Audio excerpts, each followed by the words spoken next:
Meus queridos, quando nós começamos a reunião, há quase 2 meses atrás já, o tema inicial nosso, o tema nosso é a depressão. E aí eu pedi algumas reuniões para ir construindo o entendimento com vocês. Então nós estudamos sobre como funciona a nossa alma, para entender o funcionamento da psique da gente, da alma da gente. Depois nós estudamos, tivemos um estudo para entendermos a ansiedade em si. Depois nós tivemos mais um estudo sobre verificar, a gente compreender os antídotos da ansiedade, o que a Bíblia propõe para a gente não viver uma vida ansiosa. Depois nós tivemos 2 estudos sobre a questão da dor, porque ansiedade e depressão está diretamente ligada à questão da dor. São reações que a alma tem à dor da vida. É impossível vivermos sem doer. Viver dói. A dor é uma coisa tão significativa nas Escrituras que a Bíblia ensina que até amar dói. O amor, tudo crê, tudo espera, tudo sofre. Até amar dói. Porque a dor é algo presente o tempo todo dentro da realidade da vida, e especialmente da carreira cristã. Então, nós tivemos 2 estudos a respeito da dor. Depois nós começamos, semana passada, um estudo sobre Elias, que, se o Senhor me permitir, eu quero usar uma parte da reunião para completar o estudo.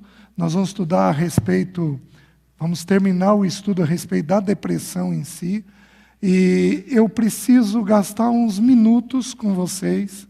Eu vou fazer ou com o vídeo ou sem o vídeo, eu vou decidir ao longo da reunião, porque eu queria dar uma pincelada. Eu disse para vocês que eu ia estudar, o 7º estudo nosso seria sobre sermos filhos de Deus. Mas eu acho que eu quero dar uma palavra aos jovens a respeito desse tema, da filiação. Tá? Então eu vou na primeira parte dessa reunião agora, eu vou completar o estudo de depressão. Nós falamos sobre os sintomas da depressão na semana passada, você tem tudo isso gravado, os irmãos têm um canal, você pode dar uma olhadinha lá. Nós estudamos a vida de Elias. Por que é a pessoa de Elias? Porque a Bíblia definiu assim. A Bíblia diz assim em Tiago. Tudo isso nós vimos semana passada. Elias era homem semelhante a nós, sujeito aos mesmos sentimentos. Então, enquanto a ansiedade toca na mente, a depressão, ela toca no afeto. Ela toca na emoção. Tanto que os sintomas da depressão estão diretamente ligados à emoção. Apatia, desânimo, emoção. Irritabilidade. Por exemplo, nos manuais, a principal característica de depressão em criança é a irritação. E a gente geralmente toma a irritação da criança por desobediência. Às vezes mas nem sempre. Então vai tocar sempre no afeto, o medo, como nós vamos ver em Elias, um medo exacerbado, uma dificuldade com sono, ou um sono demasiado, ou uma ausência de sono. Então desregula o teu sistema nervoso de uma forma geral. A tua emoção, mais do que a mente, a tua emoção ela fica altamente sobrecarregada. É um sinal de que você pode estar entrando numa crise depressiva. Você é tomado por tristeza, uma tristeza constante, uma perda de alegria, de vigor com a vida, de desprazer com a vida. A vida não dá mais aquela pegada gostosa, as coisas não brilham mais, tudo está meio apagado dentro de você. É como se o céu tivesse nublado o tempo inteiro. Tanto que o assunto é tão claro que hoje eles já estudaram que os países gelados, os países onde neva, que você tem mais tempo nublado, são países em que você produz mais depressão. porque é a alma reagindo até ao ambiente. Falta o sol, falta a alegria, falta aquele contentamento, e você vive uma vida mais apagada, mais nublada. Então, isso daí tudo está no estudo da semana passada, depois você ouve lá. E aí, a Bíblia nos convida a estudar a vida de Elias, porque todo sentimento passa por Elias. Então, nós vimos a primeira parte da vida de Elias até ele entrar em crise, lá no capítulo 19. Então, nós vimos ele trazendo aquela profecia de que não ia chover, baseado na palavra dele. Nós vimos depois ele na fonte, lá naquele ribeiro, os corvos alimentando ele. Depois nós vimos no capítulo 18, ele na viúva de Serepta, lá em 1 Reis, a vida dele com a viúva de Serepta. Nós vimos ele sendo acusado por aquela mulher de ter estado na casa dela e lembrado o pecado dela, e porque ela havia pecado, o filho dela havia morrido, então ele foi indiretamente acusado de que a morte do filho estava ligada à presença dele. Depois nós vimos o milagre também ali da botija de farinha, da botija de azeite. Depois o Senhor manda ele ir até Acabe, aí ele se encontra com Obadias. Tudo isso foi visto semana passada. Obadias diz para ele que se ele fizer o que Elias está mandando, ele vai ser morto. E aí Elias tem que garantir, não, eu não vou sair daqui, eu vou cumprir a minha palavra. Vem Acabe, o rei, olha para ele e diz, és tu, perturbador de Israel? Aí depois ele estabelece aquele, digamos assim, aquele duelo entre ele e os 850 profetas, 450 de Baal e mais 400 profetas do poste ídolo. E eles preparam, cada um prepara um altar e passam o dia clamando, Elias a Jeová e os adoradores de Baal a Baal. Os adoradores passaram o dia inteiro. Elias já vai dando sinais de que ele não está bem. Ele começa a zombar. Zombaria. Ironia. Gente com uma mente muito ágil, que belisca muito facilmente o outro. É um sinal de que não está emocionalmente bem. Ironia é condenada nas Escrituras. Nós podemos e devemos ser alegres. Porém, alegria não tem nada a ver com brincadeira, nem com ironia. Então, quem é irônico? Eu perguntei semana passada, vou dispensar vocês hoje. Quem é irônico é um sinal de que já está com a emoção meio perturbada, meio sobrecarregada, aquelas tiradas o tempo inteiro. Às vezes tem alguns que a gente tem que morder a língua, mas tem alguns que tem que morder o cérebro, porque ele não fala, mas a coisa passa na cabeça. Aí esboça um sorrisinho, esboça um olharzinho, uma desviada de olhar, porque a cabeça está lá fervilhando de ironia naquilo que está ouvindo, de questionamento naquilo que está ouvindo, né? E aí então, Elias ora, o fogo desce, consumido o holocausto dele, ele mata 450 profetas de Baal. O texto não deixa claro, mas a gente supõe que ele matou não só os 450 de Baal, mas também os 400 do poste ídolo, 850 homens mortos. Ele vai para orar. Tem algo interessante que eu esqueci de falar. Ele ora com a cabeça no joelho. Interessante isso, né, queridos? Sinal que a nossa cabeça deveria estar onde? Para a gente não pensar o que a gente quer. Para a gente pensar baseado numa oração, numa dependência de Deus.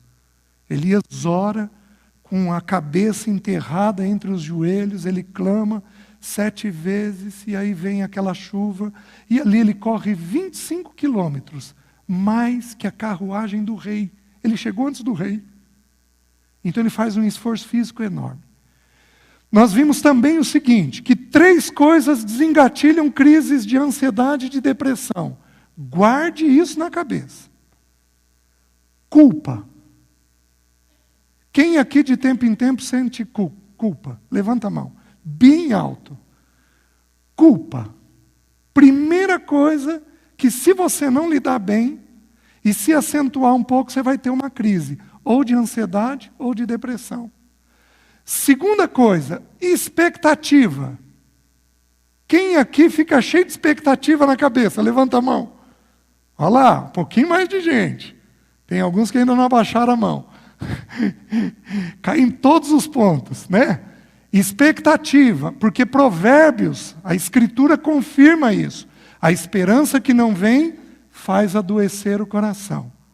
Então, pessoas que têm culpa ou que têm expectativa estão sujeitas a terem crise, ou de ansiedade, ou de depressão. E a terceira coisa, limites. Pessoas que fazem coisas que não deveriam estar fazendo. Eu não estou falando de pecado, eu estou falando de tarefas. Pessoas que assumem mais do que deveriam fazer. Vou dar um exemplo bobo. Uma pessoa não gosta muito de matemática e a nota dela em matemática seria 7, mas ela se exige 10. Ela não está respeitando um limite dela. Porque ela é 7, ela não é 10. Mas ela exige, e exige, e exige, e exige, e exige. Aí ela entra em brincadeira, ela entra em expectativa, entra em culpa e entra em limite, porque ela não está respeitando um limite dela. Vou dar um exemplo agora mais claro. Pessoas que trabalham 10, 12 horas por dia ficam sujeitos a uma crise de repente. Pessoas que assumem mais tarefas do que vão dar conta de cumprir. São pessoas fadadas a terem crise. Limites. Então, se você não lidar bem com culpa, expectativa e limites, você vai entrar em crise. Tudo isso nós vimos semana passada. Deixa eu abrir com vocês agora o texto. 1 Reis, capítulo 19. Deixe-me ler para vocês a crise de Elias. A crise propriamente dita. Meus queridos, esse homem era um homem de Deus. Relendo os textos, vocês veem, eu partilho isso, deve ter uns 20 anos. Relendo os textos, essa semana Deus fez um depósito novo, que eu nunca tinha visto no texto em 20 anos. Sabe o que é? A única coisa que diz de Elias é que ele veio de Gileade. Gileade é uma região na nação de Israel, um pouco acima do Mar Morto, só que Gileade na Bíblia, de acordo com Jeremias, Gileade é uma terra de bálsamo e de cura. Porventura, não há bálsamo em Gileade? Por que o meu povo não é curado? Gente, olha que coisa impressionante. Elias é para a gente estudar, para a gente poder ser curado. A região de Gileade, ela produz arômatas, ela produz mirra, que é uma resina de uma árvore usada no óleo da unção. A unção no Novo Testamento, de acordo com Tiago, 2 versículos antes lá de Elias, diz assim: está alguém entre vós doente, chame os presbíteros, e estes unjam o enfermo com óleo, e a oração da fé levantará o enfermo, e se houver cometido pecado, ser-lhe-ão perdoados. Meus queridos, a região de Gileade é uma região de cura. Elias é para ser estudado, para nós sermos curados dos pensamentos e das emoções indevidas. Olha o texto, capítulo 19, 1 Reis. Acabe fez saber a Jezabel tudo quanto Elias havia feito e como matara todos os profetas à espada. Então, Jezabel mandou um mensageiro a Elias a dizer-lhe: façam-me os deuses como lhes aprouver, se amanhã a estas horas não fizer eu a tua vida como fizeste a cada um deles. Temendo, pois, Elias levantou-se para salvar sua vida, se foi e chegou a Berseba, que pertence a Judá, e ali deixou o seu moço. Ele mesmo, porém, se foi ao deserto, caminho de um dia, e veio e se assentou debaixo de um zimbro, e pediu para si a morte, e disse: basta, toma agora, ó Senhor, a minha alma, pois não sou melhor do que meus pais. Deitou-se e dormiu debaixo de um zimbro. Eis que um anjo tocou e lhe disse: levanta-te e come. Olhou ele e viu, junto à cabeceira, um pão cozido sobre pedras, em brasa e uma botija de água. Comeu, bebeu e tornou a dormir. Voltou segunda vez o anjo do Senhor, tocou e lhe disse: levanta-te e come, porque o caminho te será sobremodo longo. Levantou-se, pois, comeu e bebeu, e com a força daquela comida, caminhou 40 dias e 40 noites até Horebe, o monte de Deus. Ali entrou numa caverna onde passou a noite. E eis que lhe veio a palavra do Senhor e lhe disse: que fazes aqui, Elias?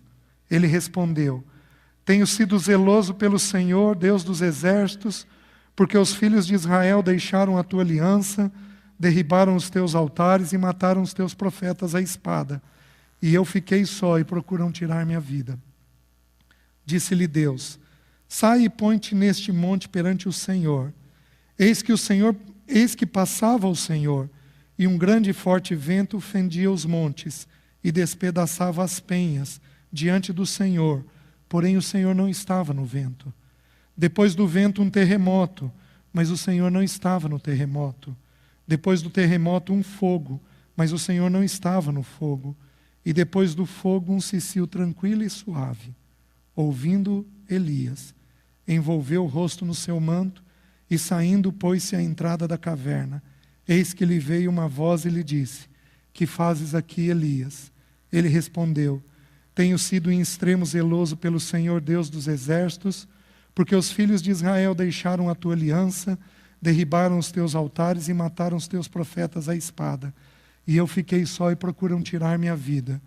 Disse-lhe o Senhor: vai, volta o teu caminho para o deserto de Damasco, e em chegando lá unge a Azael, rei sobre a Síria.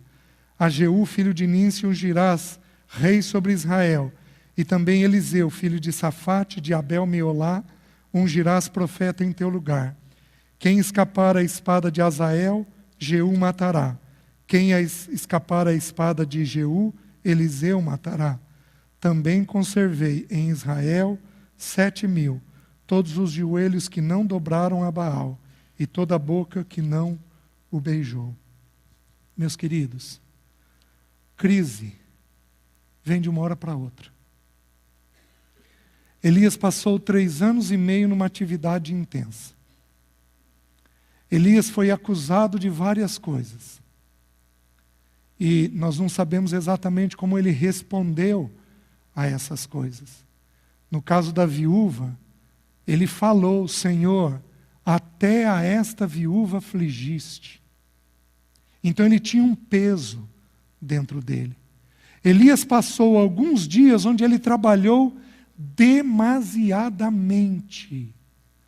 O texto diz que a fome era extrema em Samaria. Onde ele passava, ele via o dano da fome.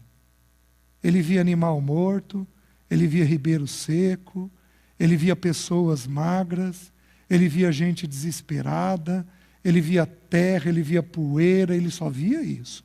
Ele via desolação. Ele se encontra com aquele que quer matar ele. Ele faz um desafio cheio de expectativa de que o povo tornaria a Deus. E o povo não tornou a Deus. Ele corre 25 quilômetros.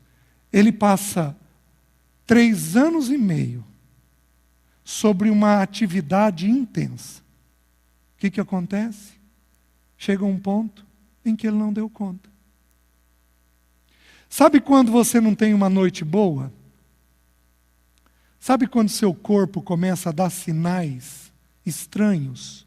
Sejam eles quais forem, a gente já conversou lá atrás. Sabe quando você tem um pouco de insônia, quando você tem musculatura pulando involuntariamente, quando você tem dor de garganta recorrente, quando você tem tontura, todos aqueles sintomas que nós já conversamos. Aquilo é um sinal que o teu corpo está dando para a tua alma, dizendo o seguinte: eu não estou aguentando. Nenhum de nós suporta tarefas que o Senhor não deu, ritmos que o Senhor não tem para nós. Nenhum de nós suporta. Chega um momento em que a maquininha quebra. E a maquininha quebra de que jeito? Ou o corpo adoece, ou a alma. Pensamento ou afeto adoece. E aí você entra numa crise. Foi o que aconteceu com ele. Da noite para o dia, entrou numa crise. Um homem capaz, um homem de Deus, um homem seguro, um homem forte, um homem que foi arrebatado, seria arrebatado ali na frente, porém, de repente, uma mulher mandou um recado. E ele entrou numa crise de pânico. Querido, crise de pânico vem do nada. Eu contei para vocês. Eu dormi um dia, acordei o outro, com a certeza de que eu ia ser enterrado vivo. Vou ser enterrado vivo, vou ser enterrado vivo, vou ser enterrado vivo. Foi 1 ano nessa crise e mais 3 para sair dela. 4 anos para resolver isso. 1 ano eu tive que parar de trabalhar na clínica. Minha mente não suportava atender. Tudo que a pessoa falava eu tinha. O último paciente que eu atendi, ela era uma mulher, ela estava em crise porque achava que o pai ia morrer. De que jeito que eu saí da clínica? Meu pai vai morrer, meu pai vai morrer. Você fica tão fragilizado que a tua mente começa a absorver as coisas. Começa a absorver. E aí a tolerância começa a diminuir.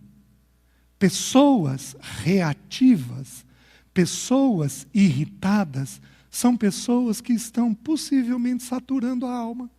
Existe o pecado da ira, é uma verdade.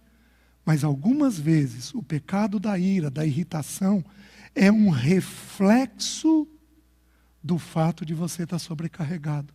Elias entrou em crise. A ideia é a seguinte: crise vem do dia para a noite.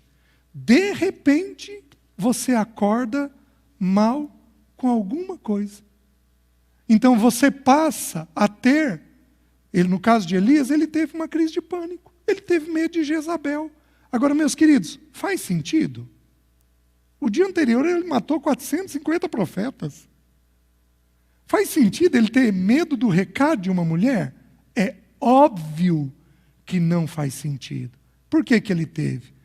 Porque ele estava esgotado daqueles 3 assuntos: culpa, expectativa e limites. Então, primeira coisa, no versículo 2, Jezabel manda um recado. Segunda coisa, o medo se instalou. No medo, a gente supõe que alguma coisa vai acontecer. No pânico, você tem certeza.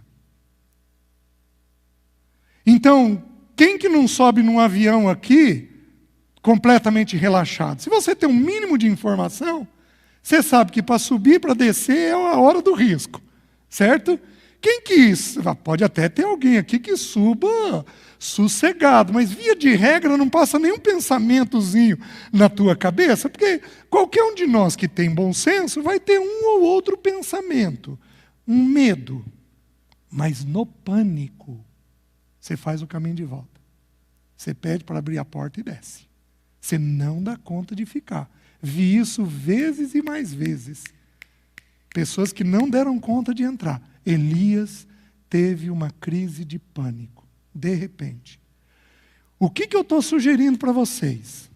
A causa: culpa, expectativa e limites. Os sintomas: pânico, agitação, inquietação motora. Sabe, pezinho que não para, perninha que não para, sabe, cheio de mania, de cacuete, às vezes de toque, agitação motora, ciúmes, toque, vai lá, confere, vai lá e limpa, vai lá e resolve, toque.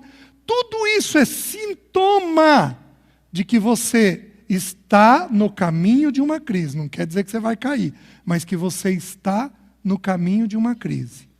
Não cuidem dos sintomas, cuidem das causas. Porque se você tira a causa, você tira o sintoma. Elias teve um sintoma: pânico. O que mais o texto diz? Vejam o sentimento, vejam o versículo 4, versículo 3. Temendo, pois, Elias levantou-se e, para salvar sua vida, se foi e chegou a Berseba, que pertence a Judá, e ali deixou o seu moço. Ele mesmo, porém, se foi ao deserto, caminho de um dia. Primeira coisa, crise se instala qualquer hora, de repente. Segunda coisa, quando a crise se instala, você vai ter um daqueles sintomas que eu mencionei. Elias teve medo. Terceira coisa, o sentimento de solidão que você tem é monstruoso.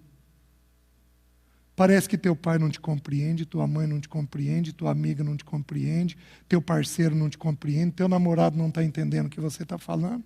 Aonde o texto deixa claro? Elias deixou o seu moço e ele caminhou um dia. Vamos colocar aí 6, 7 quilômetros por hora? Ele caminhou aí uns 60 quilômetros. Num dia. Você está me entendendo? Um sentimento de solidão monstruoso. Quem aqui já sentiu solidão, mas sentiu sentido? Levanta a mão. Levanta alto, por favor. Olha lá. São sentimentos próprios da alma. Quando a crise está se instalando, o sentimento de solidão vai se acentuando dentro de nós, como se as pessoas não conseguissem entender aquilo que você está passando. O problema é que não é uma pessoa que não entende. Muitas não conseguem entender aquilo que você está passando. Aí é um sinal que não está nas pessoas o problema. O problema está em você. E aí, o versículo 3 diz que para salvar a vida dele, mas vejam o versículo 4. Ele mesmo, porém, se foi ao deserto, caminho de um dia, e veio e se assentou debaixo de um zimbro, e pediu para si a morte. O que ele pediu? O esgotamento era tão grande, e algo doía tanto dentro dele. Meus queridos, deixa eu dizer uma coisa. Dor física dói. Mas a dor da alma, ela é terrível. Fez Jesus suar sangue. A dor da alma, ela é terrível. A dor da angústia, a dor da solidão, a dor do desprezo, da rejeição, a dor da perda, ela é terrível dentro de nós. E aí, Elias pediu para si a morte. Pedir para si a morte é diferente de querer morrer, de querer se matar. Há uma diferença entre desejar morrer e desejar o suicídio. Há uma diferença entre essas duas coisas. Quando você deseja morrer, é porque algo está te pressionando e você queria um alívio. Mas quando você avança um pouco mais e começa a elaborar o que fazer, que obviamente eu não vou mencionar, não vou dar ideia, né? Vai que alguém goste. Você começa a elaborar o que fazer, aí é um sinal vermelho, mas bem vermelho. Porque é um sinal que você está entrando num desespero pessoal. Você não está suportando aquela dor que está ocorrendo. Isso entre 12 e 22 anos é comum. Por quê? Porque você está sendo treinado para suportar a dor da vida. Você ainda não aprendeu a lidar com a dor da vida. Por isso você, nesse período, pode ter pensamentos desse tipo e isso te assustar. Se algum jovem aqui tem, procure o seu líder. Divida com o seu líder a respeito disso, tá? Para ele poder ver, identificar a dor que você está tendo e poder resolver isso daí. Elias teve. E não é porque ele teve um pensamento de morte que ele queria se matar. Ele queria alívio da angústia que ele estava tendo dentro dele. Aí o que acontece? Deitou-se, versículo 5, deitou-se e dormiu debaixo do zimbro. Eis que o anjo tocou e lhe disse, levanta-te e come. O que ele fez? Ele dormiu. Ele pode ter dormido um sono normal, ele andou uns 60 quilômetros. Então ele estava cansado, ele estava exausto. Porém, a Bíblia nos dá algumas pistas. Vocês lembram de Pedro, Tiago e João no Getsêmani com Jesus? O que aconteceu com eles? Dormiram. Lucas, o Evangelho de Lucas, Lucas é um médico. E ele escreve o Evangelho do ponto de vista de um médico.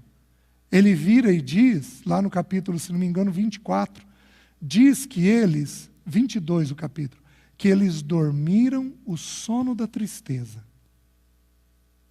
Porque eles estavam tão tristes, sabendo que a morte do Senhor estava perto, que eles dormiram em demasia. O teu sono está bom ou está ruim?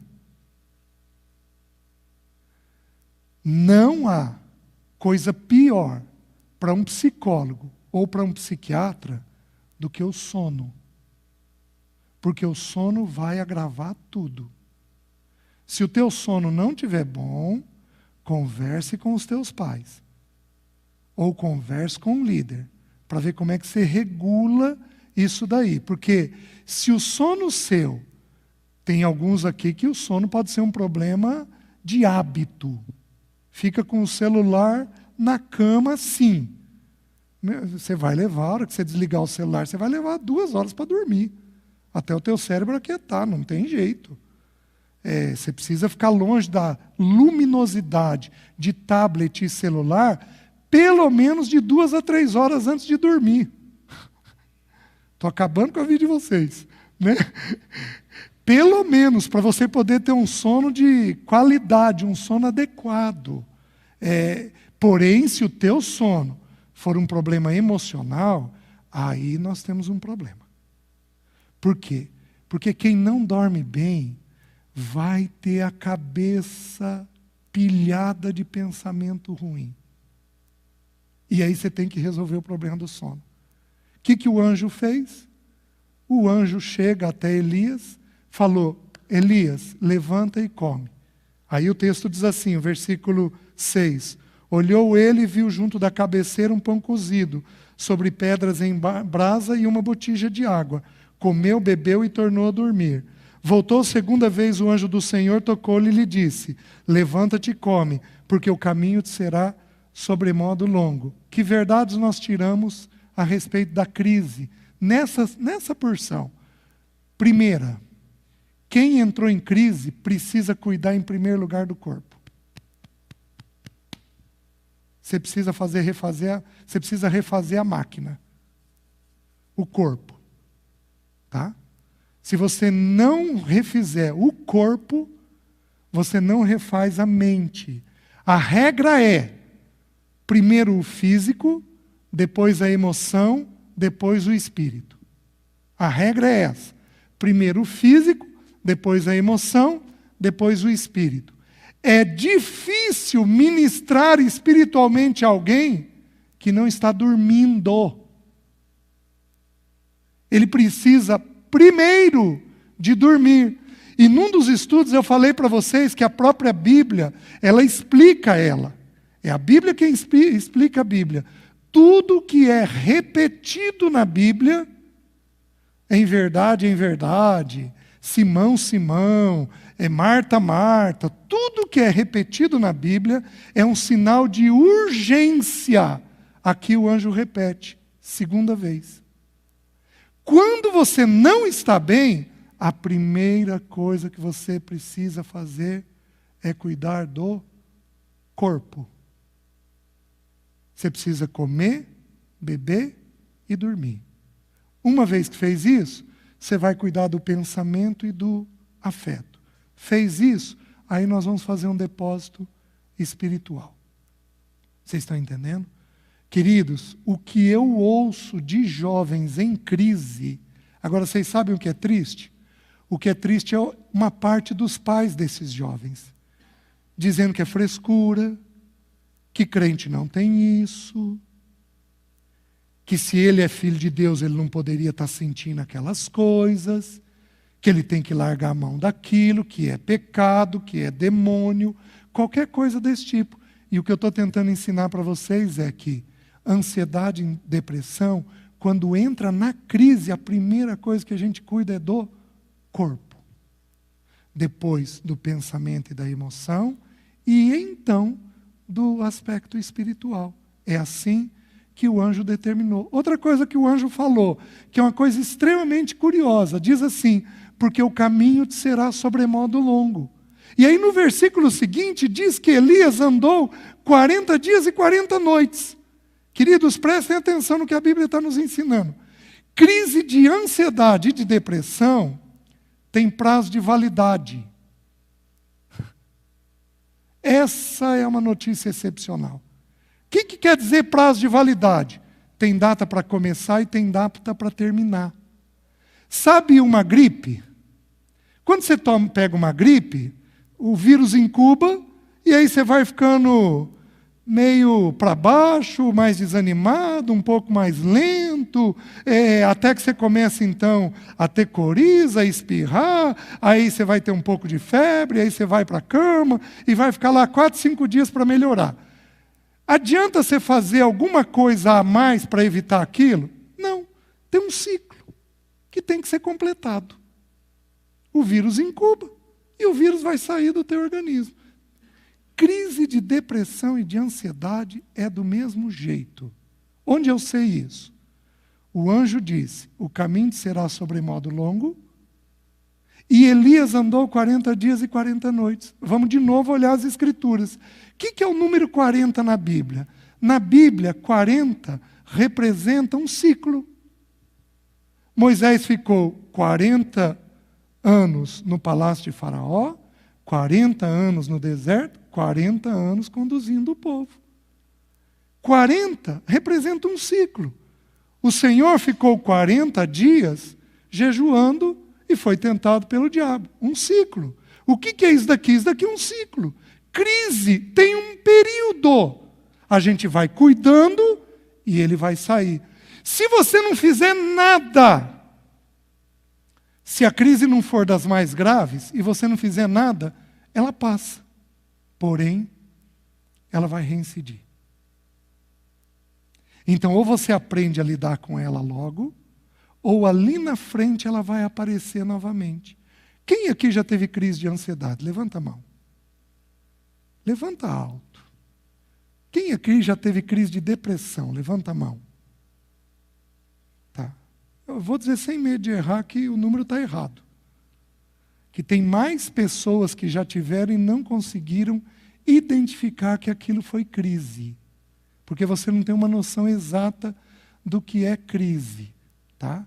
Porém, essa é a boa notícia, ela tem um tempo determinado. Se eu cuidar direito, eu tenho chance de nunca mais ter ela. Meus queridos, eu tive a minha crise aos 23 anos. Como eu disse para vocês, fiquei 1 ano dentro dela. Dos 23 aos 24 anos. Eu tenho 54 anos. Tem 30 anos, nunca mais tive crise. Porém, eu não brinco com a situação. Mas eu não brinco com a situação. Eu não brinco. Se eu começar a trabalhar mais do que devo, vou ter crise. Está aqui dentro. É princípio das Escrituras. Se eu começar a assumir responsabilidades que vão ser pesadas demais para mim, que excedem o propósito de Deus para mim, eu vou ter crise, ou de ansiedade, ou de depressão. Vocês estão me entendendo? Então, de alguma forma, aquilo vai aparecer. Porém, se você aprender a cuidar, você nunca mais vai ter ela. Qual é o processo de cura? No versículo 6, o Senhor trouxe um anjo. Então, nós sempre vamos ter alguém, sempre vamos ter alguém que vai nos ajudar. Eu lembro na época que eu tive a crise, eu não fiz nem terapia, nem procurei psiquiatra. Porque há 30 anos atrás, você não tinha muito profissional. A pessoa que eu tinha confiança era em Curitiba. E eu não tinha condições de ir até Curitiba para conversar com ele, fazer terapia. Porém, Deus levantou irmãos. Irmãos que já tinham tido crise, que foram contando a experiência deles. Eu trabalhava dentro de uma livraria, eu comecei a ler. E eu fui aprendendo sobre as crises de outros irmãos. O que eles fizeram, como eles faziam. O Senhor fez uma coisa comigo inigualável. O mérito é do Senhor e não é meu. Eu tive um amor por ler a palavra. Sempre, desde o primeiro dia da minha conversão. Um amor pela palavra. E o Salmo 19 diz assim: a lei do Senhor é perfeita e restaura a alma. Quantas madrugadas sem dormir eu levantava, meia hora de leitura das Escrituras, minha alma estava em repouso, estava em sossego. A palavra de Deus, ela é uma coisa impressionante para ordenar a cabeça e o sentimento da gente, os pensamentos e os afetos da gente. A Bíblia não é um livro. Isso daqui é a palavra de Deus. É o hálito de Deus, é o sopro de Deus. Isso daqui comunica, isso daqui tem vida, isso daqui fala, isso daqui acalenta, isso daqui consola, isso daqui dirige. Ih, tal coisa que eu fiz estava errado. Foi isso daqui que eu fiz que estava errado. Isso daqui dá orientação. Isso daqui não é um livro. Isso é a bendita palavra de Deus, comunicada docilmente aos nossos corações. Nós precisamos aprender a buscar isso daqui, porque isso daqui põe em ordem aquela confusão que você está. Põe em ordem aquela mistureira de sentimento. Isso daqui tem poder para fazer isso. Aprenda a depender disso. Qual é o processo de cura que o Espírito faz conosco? A primeira coisa, então, o Senhor traz alguém para nos ajudar. Aqui veio o anjo. A segunda coisa, toda crise tem uma duração. A terceira coisa, temos que falar as nossas coisas. De novo, uma ordem dupla.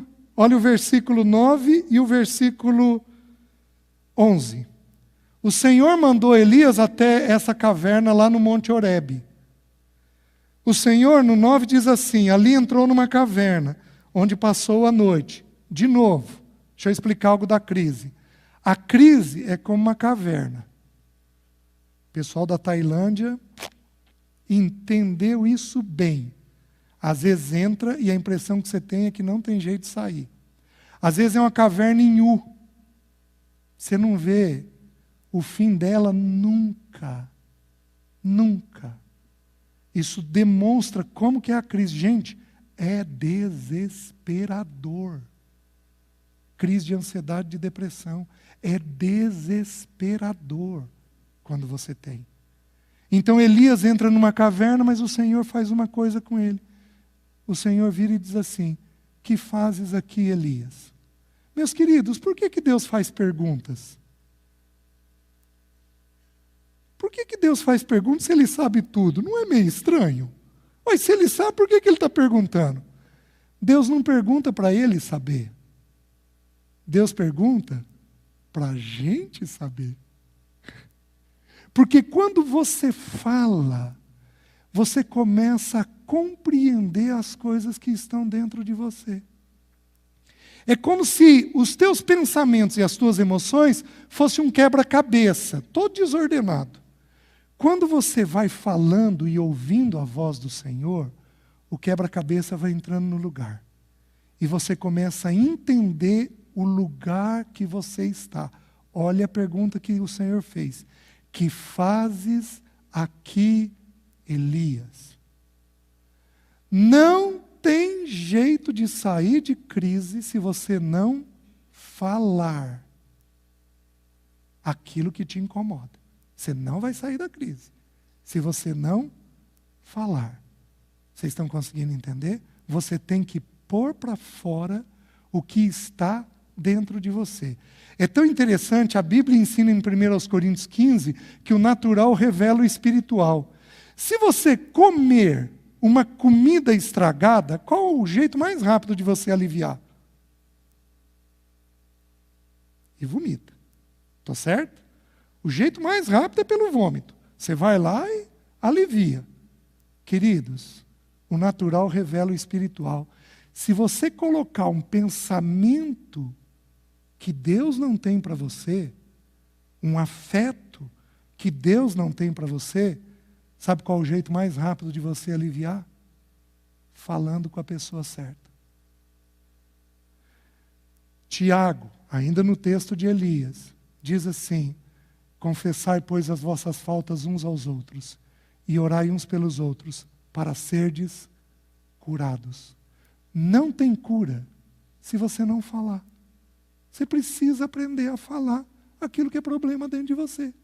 E Elias, então, põe para fora o que era o problema dele. E olha o que ele põe para fora. Ele respondeu: tenho sido zeloso pelo Senhor, Deus dos exércitos, porque os filhos de Israel deixaram a tua aliança, derribaram os teus altares e mataram os teus profetas à espada. E eu fiquei só e procuram tirar minha vida. Depois, lá no versículo 14, ele vai repetir exatamente a mesma coisa. Meus queridos, tem verdade e tem mentira no que ele está falando.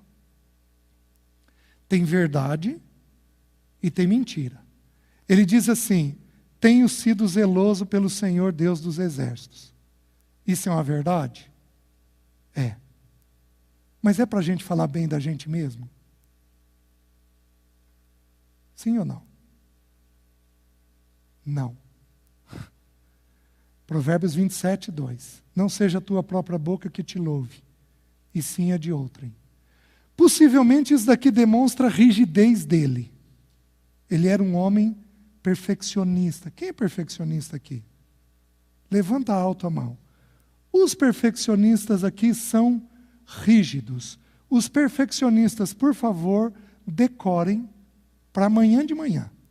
Você tem que falar para alguém. Eclesiastes 7,16. Não sejas demasiadamente justo, nem exageradamente sábio, porque te destruirias a ti mesmo. O perfeccionista, eu fui. Eu vou contar, mas é duro contar algumas coisas, né? Meus queridos, eu atendia na clínica, eu fiz isso por uns 5, 7 anos talvez. Eu atendia na clínica e eu levantava achando que o paciente não estava vendo. Eu ia lá e com o pé eu penteava a franja do tapete. 2 pirados, eu e o paciente, com todo respeito aos meus pacientes. 2 insanos. Por quê? Porque na minha cabeça, se a sala estivesse perfeita, o atendimento ia ser bom. Aí eu te pergunto, o que a franja do tapete tem a ver com atendimento? Nada. Mas na minha cabeça tinha. Não sejas demasiadamente justo. Digamos que para eu tomar esse copo, na minha mente, eu tenha que tirar tudo isso daqui. Não posso deixar ele um pouco grudado. Digamos. Se um de vocês me perguntar por que eu tiro tudo, eu vou explicar. O perfeccionista, ele é um chato. Os perfeccionistas, levantem a mão, por favor. Eis os chatos do nosso meio.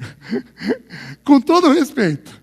O perfeccionista, ele é um chato. Ele explica tudo. Não sejas demasiadamente justo, nem exageradamente sábio, porque te destruirias a ti mesmo.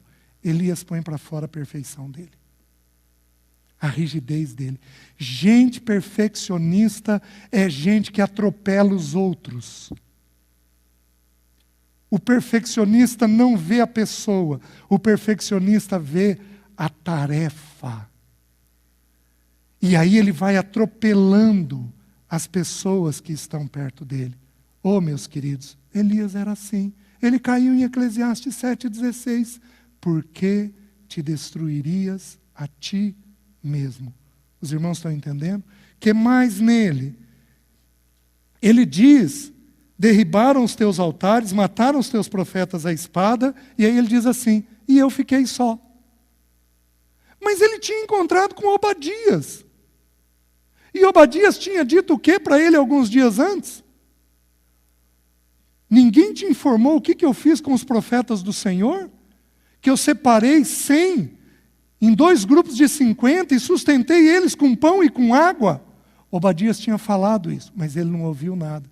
Por quê? Porque o perfeccionista, ele sofre da síndrome do Salvador. E a sensação que ele tem é que a coisa só se resolve se ele pôr a mão. É ele quem tem que fazer, é ele quem tem que cuidar, é ele quem tem que tocar. Outra pessoa não pode fazer. É ele quem tem que fazer. Só ele que pode fazer. Só ele que pode fazer. Ai, meu Deus, se eu não fizer. A pessoa vai estar em risco. E com isso, ela se sobrecarrega. Vocês estão entendendo por que ele se sobrecarregou?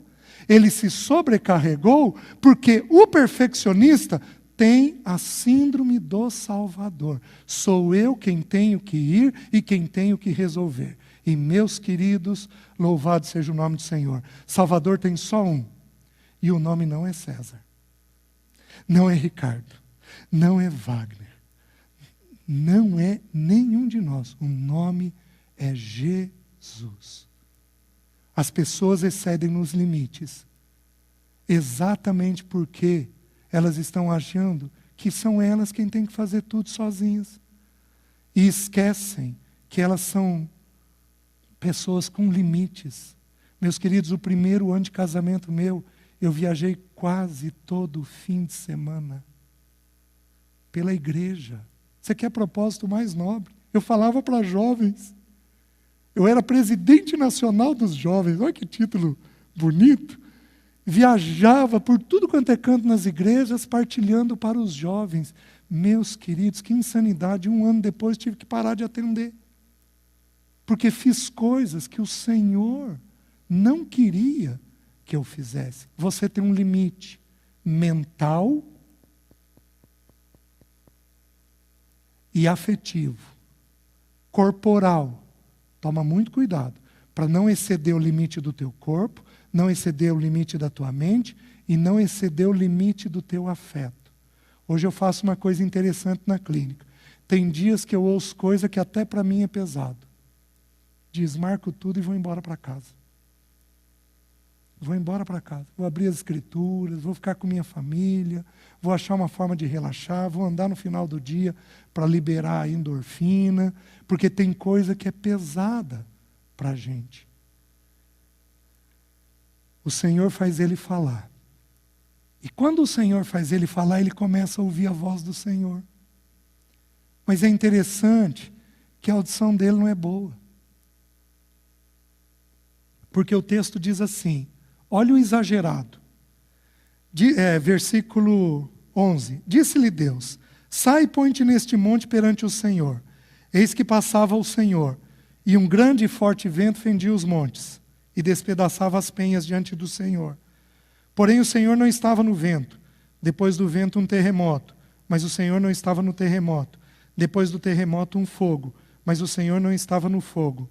E depois do fogo um cicio suave e tranquilo. Presta atenção. Deus, o nosso Deus Pai, não é de agitação. Nós não encontramos Ele na agitação. Nós não encontramos Ele na hiperatividade.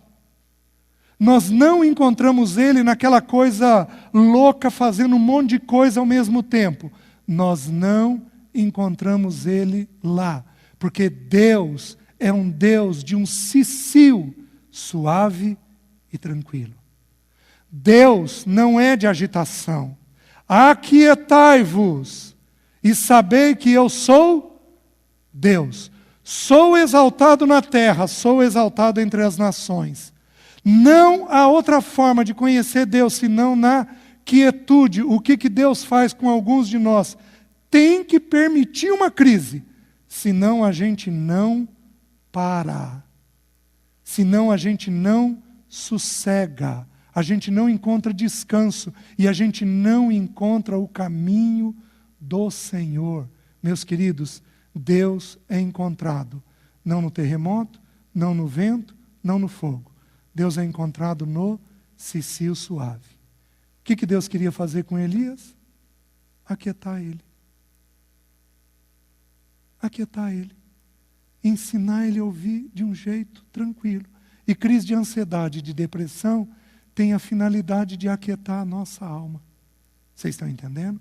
Então, se porventura você teve, aprenda que o caminho é o caminho da quietude. Vocês estão conseguindo entender? E por último, Elias então ouve a Deus com clareza. Deus manda Elias, vai até Jeú e unge ele rei da Síria. Vai até Azael, aliás, vai até Azael e unge ele rei da Síria. Vai até Jeú, filho de Ninsi, e unge ele rei sobre Israel. E vai até Eliseu e unge ele profeta depois de você. Elias foi e fez. E o Senhor então tira a mentira que está na cabeça dele. Guardem isso porque eu quero parar aqui. Eu vou pedir para desligar o canal e eu quero ter alguns minutos com os jovens aqui, com os que estão aqui, tá? Guardem isso. Ele tem uma mentira na mente dele. E Deus vira para ele e diz assim: qual era a mentira que ele tinha? Eu falei da rigidez, mas ele falou assim lá atrás: eu fiquei só. Isso era uma mentira. Deus vira para ele e corrige a mentira que está na mente dele. E diz assim: Elias, eu reservei para mim 7.000 que não dobraram o joelho a Baal. Porque como eu tenho tentado ensinar para vocês, o que é ansiedade? O que é ansiedade? É pensar a vida de um ponto de vista nosso e não do ponto de vista de Deus. Se você tiver pensamentos assim, daqui a pouco você vai estar deprimido. Porque todo pensamento que não é segundo Deus tem risco de abater a nossa alma e nos deprimir. Você está entendendo? O que Deus faz? Depois de permitir uma crise e aquietar ele, Deus então corrige os pensamentos mentirosos que estão na mente dele. Amém? Amém? Amém. Eu vou pedir para a gente desligar o canal e eu preciso gastar um tempozinho com você.